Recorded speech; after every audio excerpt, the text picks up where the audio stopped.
Tona kindat, stinkende Riool afadel, net mijn Pasgeboren kleinzoon in mijn armen. Dacht ik dat ik naar de hel afadel, maar ik ontdekte dat je soms tot op de bodem moet gaan om het licht te vinden, dat altijd al in je was. Mijn naam is Maria. Ik ben 62 jaar, en 11 dagen lang heb ik me verstopt in de Riool-tunnels van mijn stad met een pasgeboren baby in mijn armen.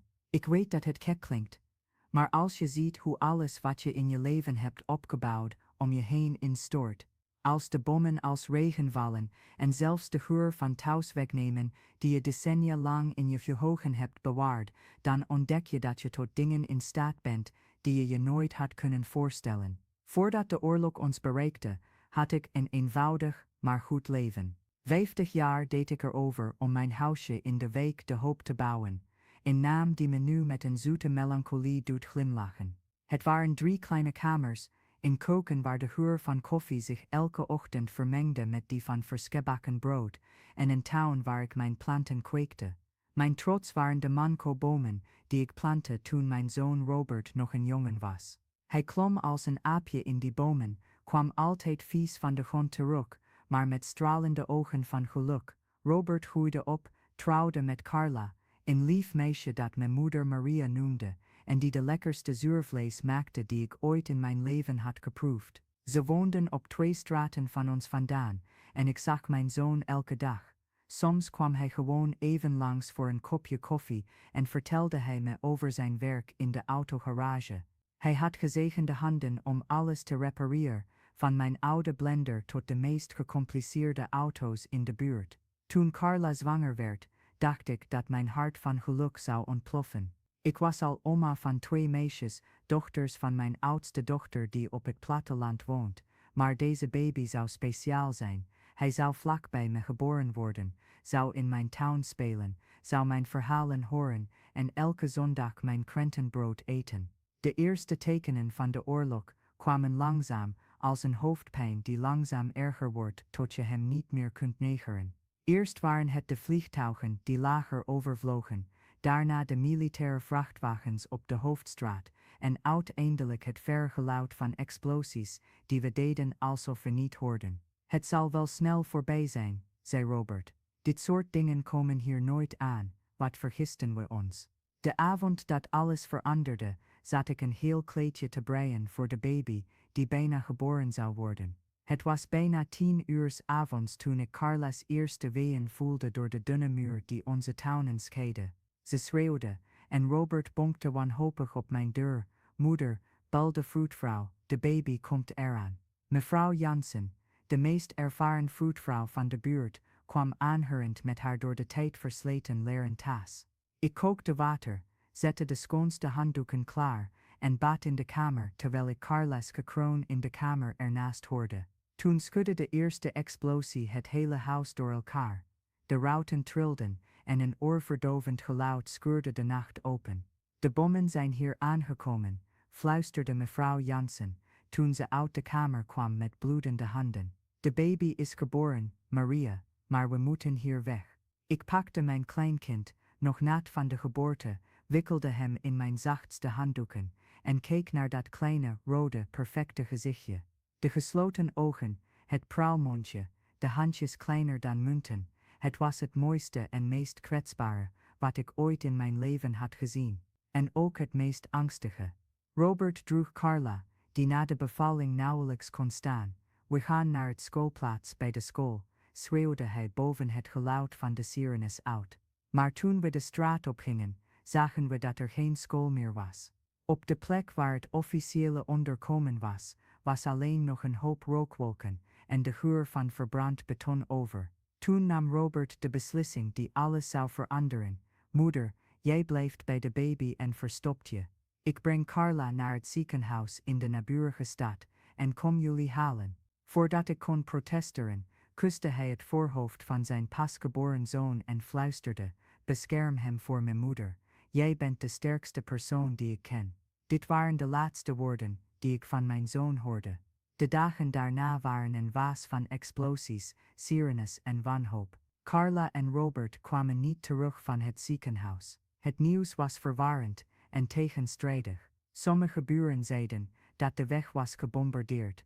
Anderen zeiden dat het ziekenhuis was geëvacueerd. Ik bleef in het verwoeste huis, zorgde voor mijn kleinkind, wachtte, bad en weigerde te geloven wat mijn hart al wist. Op de 5e dag kwam een soldaat me zoeken.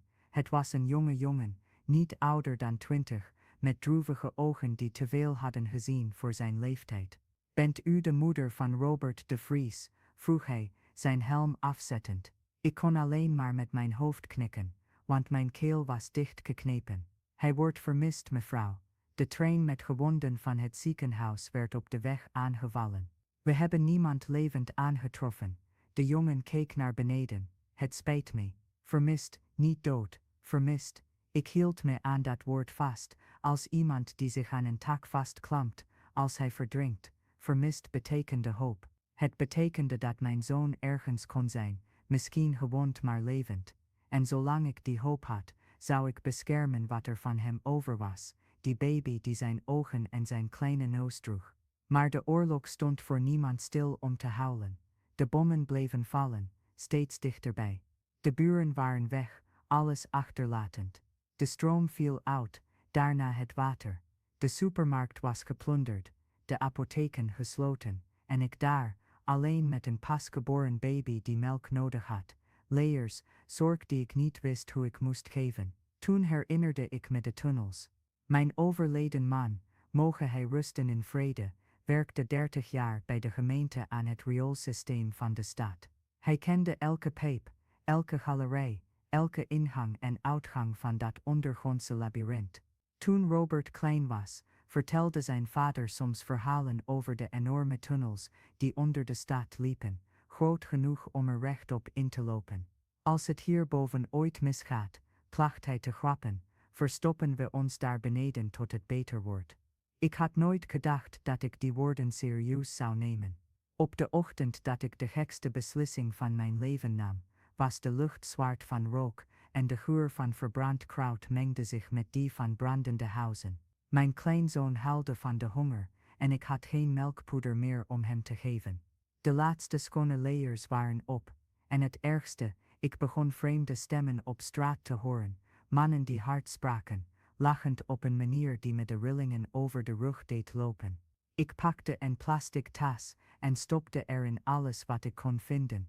2 blikjes gecondenseerde melk, die achteraan in de kast verstopt zaten, een pak zoutjes, een halfvolle fles water, wat babykleertjes en 2 oude handdoeken.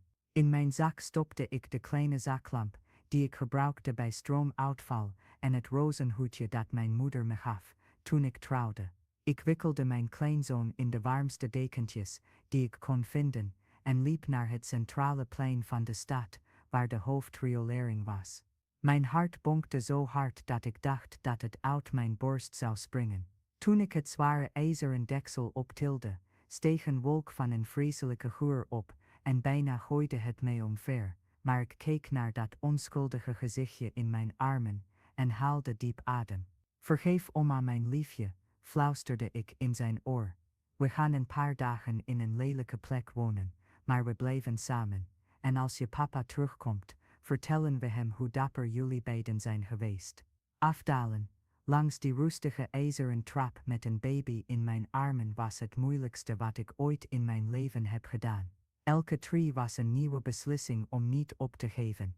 De zaklamp flikkerde, bijna leeg, en ik bad dat hij niet helemaal uit zou gaan. Toen ik eindelijk beneden aankwam, zakten mijn voeten weg in brownig, stinkend water dat tot aan mijn enkels kwam. De geur was ondraaglijk, een mengeling van rioolwater, schimmel, ontbinding en andere dingen waar ik liever niet aan denk. Ik bedekte de neus van de baby met de deken en ademde door mijn mond, probeerde niet te overgeven. De tunnel was breder dan ik me herinnerde van de beschrijvingen van mijn man. Ik kon er rechtop in lopen, maar het betonnen plafond was zo laag dat ik op sommige plaatsen mijn hoofd moest buigen. Ik liep langs het geluid van stromend water, tot ik een iets drogere plek vond, waar het rioolwater niet kwam. Het was een klein betonnen plateau, als een platform van ongeveer 2 vierkante meter. Daar improviseerden we ons eerste ondergrondse huis. Ik spreidde een van de handdoeken op de vochtige grond, en maakte een soort nestje voor de baby met de andere. De eerste dagen waren het ergst. Mijn lichaam deed pijn op plaatsen waarvan ik niet wist dat ze bestonden. De ijskoude vochtigheid drong tot in mijn botten door, en ik trilde zo erg dat ik bang was de baby te laten vallen. De honger kneep in mijn maag als een gebalde vuist, maar ik deelde de kruimels koekjes met gecondenseerde melk, waardoor ik een zoete pap maakte die hij van mijn vinger kon zuigen. Maar wat mij het meest kwelde was zijn stilte. Pasgeboren baby's huilen. Zo communiceren, zo laten ze weten dat ze leven. Maar mijn kleinzoon werd steeds stiller, en ik wist dat dit geen goed teken was. Soms opende hij zijn ogen en keek me aan met een expressie die te oud leek voor dat nieuwe gezichtje, alsof hij begreep dat we voor ons leven vochten. Op de derde dag vond ik de anderen. Ik probeerde de baby wat water te geven toe, en ik stemmen hoorde die door de tunnel echoeden. Mijn eerste instinct was me te verstoppen, mijn kleinzoon tegen mijn borst en te drukken en volgend bewegingloos te blijven. Maar de stemmen waren laag. Ze hadden niets bedreigends, en een ervan was van een kind. Is er iemand? Riep een mannenstem. We willen geen kwaad doen. We zoeken alleen een plek om uit te rusten. Het duurde ongeveer 5 minuten voordat ik antwoordde. Hier, zei ik zachtjes. Ik heb een baby bij me. 3 mensen verschenen in het licht van mijn zwakke zaklamp. Een man van een jaar of 40 met zijn arm in een geïmproviseerde metella, een vrouw van mijn leeftijd die een meisje van een jaar of 6 droeg, en een jongeman die niet ouder dan 20 kon zijn, met een gescheurd en vuil doktersuniform. Oh mijn god, fluisterde de vrouw, toen ze de baby in mijn armen zag. Hoeveel dagen oud is hij? Hij is een week geleden geboren, antwoordde ik. En pas toen besefte ik dat ik aan het huilen was. Zijn vader is verdwenen. Ik weet niet meer wat ik moet doen. De jongeman in het doktersuniform naderde langzaam. Mag ik hem even onderzoeken? Ik ben verpleger. Nou ja was. Ik werkte in het ziekenhuis voordat. Hij maakte de zin niet af. Ik gaf mijn kleinzoon met zoveel angst aan hem dat mijn handen trilden. De jongen onderzocht de baby, zorgvuldig voelde zijn voorhoofd, luisterde naar zijn hartje, keek in zijn mondje. Hij is uitgedroogd en koud, maar hij leek niets ernstigs te hebben. Hebben jullie melk? Ik toonde de resterende blikjes gecondenseerde melk. Alleen dit. Het is niet ideaal, maar het zal wel werken. We moeten het goed verdunnen en tegelijk kleine beetjes geven. Hij haalde een spout zonder naald uit zijn rugzak. Dit zal hem helpen beter te voeden. Die avond hielden wij onze eerste gemeenschappelijke maaltijd in het Riool. De man met de geblesseerde arm heette Jan en had zijn huis en werkplaats verloren bij een bombardement. De vrouw was mevrouw Lucia en het meisje was haar kleindochter Isa. De verpleger heette Dagen en was 19 jaar oud, dezelfde leeftijd als mijn Robert toen hij werd geboren. Kunnen wij een paar dagen bij elkaar blijven? Vroeg mevrouw Lucia. Het is veiliger en warmer. Zo begon onze geïmproviseerde familie. We verzamelden onze spullen in een droger deel van de tunnel en organiseerden een overlevingssema. Jan kon, ondanks zijn geblesseerde arm, af en toe naar buiten om te zoeken naar eten in het puin. Daan verzorgde onze wonden en ziekten met de weinige medicijnen die hij had. Mevrouw Lucia en ik verzorgden de kinderen en probeerden een minimum aan hygiëne in ons hoekje te handhaven. Maar de situatie van de baby verslechterde. Hij huilde nauwelijks meer en zijn huid kreeg een hele kleur die me bang maakte. Daan probeerde optimistisch te zijn, maar ik zag de bezorgdheid in zijn ogen. Hij heeft moedermelk nodig, zei hij op een avond, toen de baby weigerde de pap te eten. Of op zijn minst zuigelingenmelkpoeder. De gecondenseerde melk heeft niet alle voedingsstoffen die hij nodig heeft. Waar vinden we dat hier beneden? Vroeg ik, en mijn stem klonk wanhopiger dan ik wilde. Toen kreeg mevrouw Lucia een idee. Mijn dochter heeft 2 maanden geleden een baby gekregen. Ze woont aan de andere kant van de stad, in een gebied dat nog niet gebombardeerd is. Als ik daar kan komen. Het is veel te gevaarlijk, zei Jan. De straten zitten vol soldaten. Gevaarlijker dan deze baby laten verhongeren, antwoordde ze. We brachten de hele nacht door met discussiëren, plannen maken en bedenken hoe we hulp konden krijgen. Toen suggereerde Daan iets dat alles veranderde. Wat als we proberen de buitenwijken van de stad te bereiken? Ik hoorde dat er mensen van het Rode Kruis werken. De buitenwijken lagen op ongeveer 3 kilometer afstand van waar we waren, via de tunnels. Een lange en gevaarlijke maar mogelijke wandeling. Het probleem was dat dit betekende dat we ons veilige hoekje moesten verlaten en ons moesten wagen in delen van het rioolstelsel die niemand van ons kende. We proberen het, zei Jan. We kunnen hier toch niet voor altijd blijven. Ik wil je vragen om te liken, je te abonneren om dit werk te steunen en een reactie achter te laten met vermelding van waar je leest. Ik vind het heerlijk om met jullie te praten in de reacties. Op de 9e avond in de tunnels begonnen we aan onze reis naar de buitenwijken. Ik droeg mijn kleinkind tegen mijn borst in een geïmproviseerde draagdoek die Daan had gemaakt van een van mijn handdoeken. Jan liep voorop met de enige goede zaklamp die we hadden. Daan hielp mevrouw Lucia met de kleine Isa die koorts had en nauwelijks kon lopen. De tunnels waar we nog nooit doorheen waren gegaan, waren anders. Smaller, met een lager plafond en vol met zijwegen die nergens heen leidden. Verschillende keren moesten we terugkeren, omdat we doodlopende wegen of volledig overstroomde delen tegenkwamen. De geur varieerde, soms was het de normale rioolsgeur.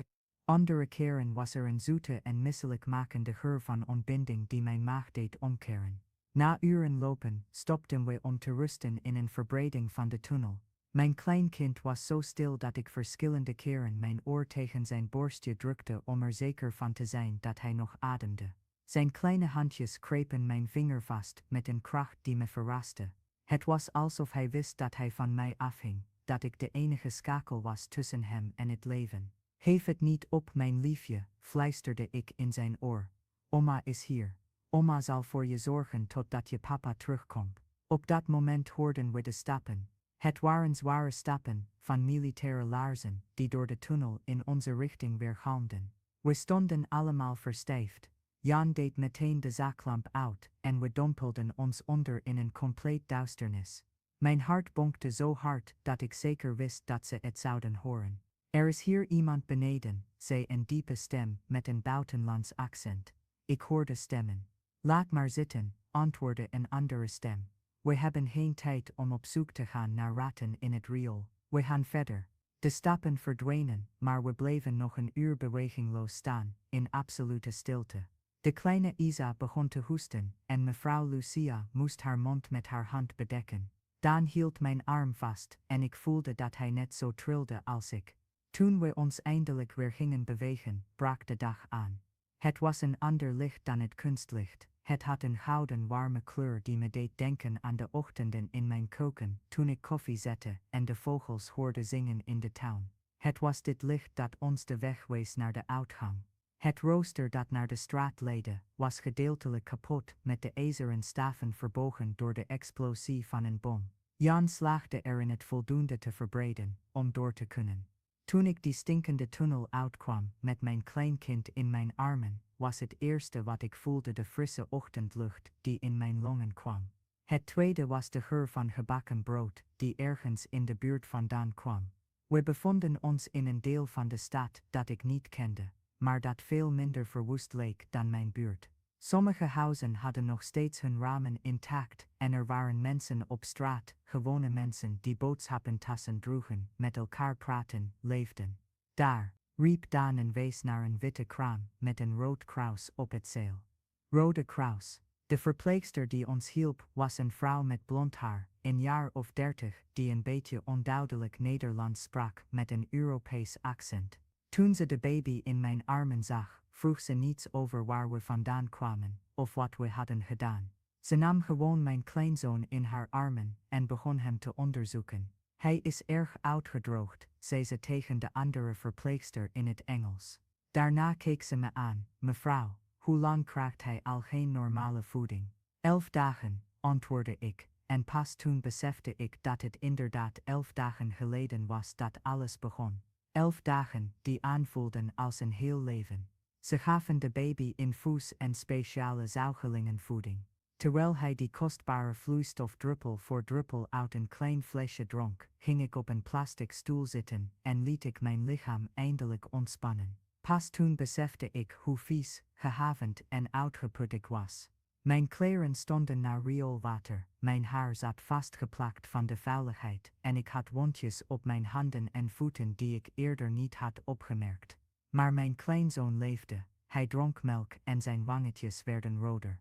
Zijn oogjes gingen open en keken me aan met een blik die ik zweer dat dankbaarheid uitdrukte.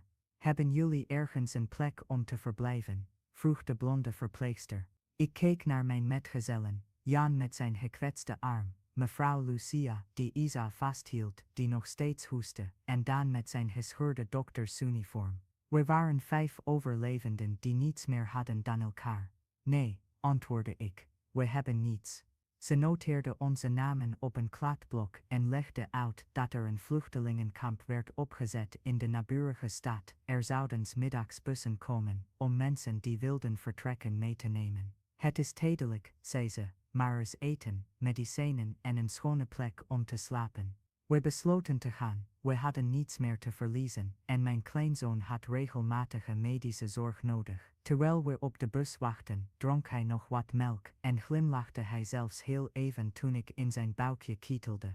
Het was zijn eerste glimlach en ik wist zeker dat mijn Robert ergens trots was op de kracht van zijn zoon. Het vluchtelingenkamp was een stad van witte tenten op een voetbalveld. Er waren honderden mensen, heel families, alleenstaand oudenwezen, gewonde jongeren, heel den met zijn eigen verhaal van verlies en overleving. Maar er was ook iets wat ik al lang niet meer had gevoeld. We kregen een tent voor mij en de baby, en andere tenten voor mijn metgezellen. Er waren echte artsen, medicinen en 3 keer per dag warm eten. Mijn kleinzoon begon aan te komen en weer te huilen. Een luid en gezond gehuil dat muziek was voor mijn oren. Overdag hielp ik in de gemeenschappelijke koken en verzorgde ik andere kinderen wiens ouders aan het werk waren of op zoek waren naar vermiste familieleden. Eens avonds zat ik bij de ingang van de tent met mijn kleinzoon op schoot en vertelde ik hem verhalen over de vader die hij nog zou leren kennen, over het huis dat ze samen zouden bouwen als de oorlog voorbij was, over de mangobomen die ik in de nieuwe tuin zou planten. Het was op zo'n avond, toen mijn kleinzoon bijna 2 maanden oud was en zijn hoofdje al zelf kon vasthouden, dat ik nieuws kreeg dat alles veranderde. Daan kwam aangerend naar mijn tent met een papiertje in zijn hand. Hij hijgde, en zijn ogen schitterden op een manier die ik sinds de tunnels niet meer had gezien. Mevrouw Maria, zei hij, er is een lijst met mensen die levend zijn gevonden, overlevenden van de aanval op het ziekenhuis. Mijn handen trilden zo erg dat ik het papier niet kon vasthouden. Lees het voor, vroeg ik. Hij liep met zijn vinger over de lijst, en ik hield mijn adem in. Robert de Vries, zei hij, langzaam, gewond, maar stabiel. Hij ligt in een ziekenhuis in een andere stad, zo'n 200 kilometer hier vandaan. Ik stortte in op de grond van de tent en huilde als een kind. Mijn kleinzoon, die aan het drinken was, stopte en keek me aan met die nieuwsgierige oogjes, alsof hij vroeg waarom oma zo'n lawaai maakte. Je papa leeft, mijn liefje, fluisterde ik tegen hem. Je papa leeft, en hij zal je leren kennen. Het duurde nog 3 weken om de hereniging te regelen. Robert had een gebroken been en was veel afgevallen, maar hij leefde. Carla had het ook overleefd, maar lag opgenomen met complicaties na de bevalling. Toen we eindelijk in het ziekenhuis aankwamen, en ik mijn zoon in een rolstoel in de receptie zag, dacht ik dat mijn hart zou stoppen. Hij zag er ouder en denner uit, met een droefheid in zijn ogen die er voorheen niet was. Maar toen hij de baby in mijn armen zag, veranderde zijn gezicht volledig. Moeder, zei hij, met een schorre stem, hoe hebben jullie het overleefd? Ik legde mijn kleinzoon in de armen van zijn vader en zag het wonder gebeuren. De baby stopte onmiddellijk met huilen en keek Robert aan, alsof hij hem herkende, alsof hij instinctief wist dat dit de man was die hem ter wereld had gebracht, die zijn oma had vertrouwd om hem te beschermen. We hebben ons verstopt, antwoordde ik eenvoudig. En ik heb hem beloofd dat je terug zou komen. Pas toen vertelde ik het hele verhaal. De 11 dagen in het Riool, de metgezellen die we vonden, de gevaarlijke tocht, de angst, de honger, de kou. Robert luisterde met een uitdrukking van ongeloof vermengd met trots. Toen ik klaar was, pakte hij mijn hand en zei: Moeder, je bent moediger dan elke soldaat die ik in deze oorlog heb ontmoet. Vandaag, 5 jaar later, bouwen we ons leven opnieuw op in een nieuwe stad. De oorlog is voorbij, maar de littekens zijn gebleven. In het landschap, in de mensen, in de herinneringen. Mijn kleinzoon, die nu Pedro Robert heet ter eer van de opa die hij nooit heeft gekend, is een slimme en lieve jongen die dol is op de verhalen van oma. Soms vraagt hij me naar de tunneltijd, zoals hij het noemt. Ik vertel hem dat het een moeilijke periode was, maar ook de tijd waarin ik leerde dat de liefde van een oma elke plek, zelfs de meest smerige en donkere, kan veranderen in een toevluchtsoord. Robert is weer gaan werken als monteur en Carla is volledig hersteld. Ze hebben me de afgelopen jaren nog 2 kleinkinderen gegeven en ons nieuwe huis heeft een grote tuin waar ik nieuwe mango-bomen heb geplant. Mevrouw Lucia, Jan en Daan zijn ook familie geworden. We komen elke zondag samen lunchen en herinneren ons de tunnelgenoten die broers en zussen in nood zijn geworden. Soms als Peter Robert in de tuin speelt en de geur van koffie zich vermengt met die van zelfgebakken brood in de keuken, sluit ik mijn ogen en dank ik. Ik dank voor de kracht die ik niet wist dat ik had, voor de engelen die ik op de meest onwaarschijnlijke plek ontmoette, voor de kans om mijn kleinkind gezond en gelukkig te zien opgroeien. De oorlog heeft me veel afgepakt, mijn oorspronkelijke huis, mijn gevoel van veiligheid en paar vrienden die niet terugkwamen. Maar ze heeft me ook iets kostbaars gegeven, de absolute zekerheid dat liefde overal kan overleven. Zelfs in de donkerste, meest stinkende, meest wanhopige tunnels ter wereld vindt liefde een manier om te schijnen. Als ik naar Peter Robert kijk, die met die brede glimlach die hij van zijn vader heeft geërfd door de tuin rent, herinner ik me de fragiele baby, die ik 11 dagen lang in mijn armen droeg in de kelder van de stad. Ik herinner me de nachten dat ik dacht dat we het niet zouden redden, de momenten waarop ik bijna opgaf, de honger, de kou, de angst. Maar ik herinner me ook de eerste keer dat hij lachte, daar bij het Rode Kruiskamp. Ik herinner me de kracht van zijn kleine handjes die mijn vinger vasthielden. Ik herinner me hoe hij me in de ergste momenten aankeek, alsof hij wist dat hij veilig was, zolang hij in mijn armen was. Dat was de belangrijkste les die ik in die 5 jaar heb geleerd. We hoeven niet perfect te zijn om degenen van wie we houden te beschermen. We hoeven niet alle antwoorden, alle middelen, alle ideale omstandigheden te hebben. Soms is het genoeg om genoeg liefde te hebben om het onmogelijke mogelijk te laten lijken. Als dit verhaal je op de een of andere manier heeft geraakt, deel het dan met degenen die deze boodschap van hoop nodig hebben. Klik op vind ik leuk, zodat meer mensen dit verhaal kennen en moed vinden voor hun eigen gevechten. Abonneer je om andere verhalen over overwinning en reflectie te volgen. En word lid van onze groep om elke dag meer inspirerende berichten te ontvangen en een warme en solidair gemeenschap te vormen. Vandaag, als Peter Robert me vraagt hoe ik zo dapper kon zijn, antwoord ik dat ik niet dapper was. Ik was een verliefde oma die ontdekte dat onze liefde voor onze kleinkinderen sterker is dan welke oorlog, welke bom, welke angst dan ook. En dat is wat ik wil achterlaten voor wie dit verhaal leest. In elk van ons zit een kracht die we ons niet kunnen voorstellen. Ze kan slapen, wachten, maar op het moment dat het leven ons echt op de proef stelt, verschijnt ze. Soms komt ze vermomd, als wanhoop, als laatste redmiddel, als ik heb geen keus, maar diep van binnen, heel diep van binnen, is het pure liefde die zich in moed verandert. Het hoeft geen oorlog te zijn om deze kracht te ontwaken. Het kan een ziekte in de familie zijn, een kind in nood, een droom die onmogelijk lijkt, en verlies dat zo pijnlijk is dat we denken dat we de volgende dag niet uit bed zullen komen. Het belangrijkste is te weten dat ze er is wachtend tot je haar roept.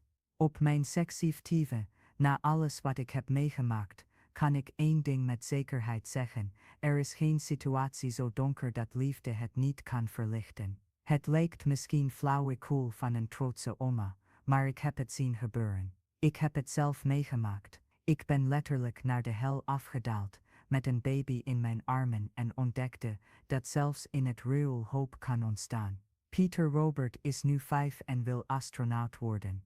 Hij zei dat hij naar de sterren zal reizen en daar een vlaggetje zal planten met de naam van de oma die hem redde, toen hij klein was. Ik lach en zeg dat hij overal naartoe kan gaan, zolang hij niet vergeet terug te komen, om elke zondag oma's krentenbrood te eten. Maar diep in mijn hart, in het diepste hoekje ervan, weet ik dat hij ver zal gaan. Want in hem stroomt het bloed van mensen die niet opgeven, van mensen die vechten, van mensen die liefde in kracht veranderen als dat nodig is. En dat is een erfenis die meer waard is dan elk huis, elk geld, elk materieel goed dat de oorlog kan vernietigen. Dit is mijn verhaal, het verhaal van een oma die ontdekte dat als je echt van iemand houdt, je alles aan kunt. Zelfs een Riool-tunnel veranderen in de veiligste plek ter wereld voor een pasgeborene. En als je tot hier met me bent gekomen, als je elke stap van deze reis hebt gevolgd, weet dan dat je ook diezelfde kracht in je draagt, die me in die tunnels heeft gebracht. Misschien hoef je haar nooit te gebruiken in een oorlog, en ik hoop dat je dat niet hoeft te doen, maar als het leven je in een onmogelijke situatie brengt, denk dan aan oma Maria en het kleinkind dat ze redde. Denk eraan dat liefde altijd een weg vindt. Altijd,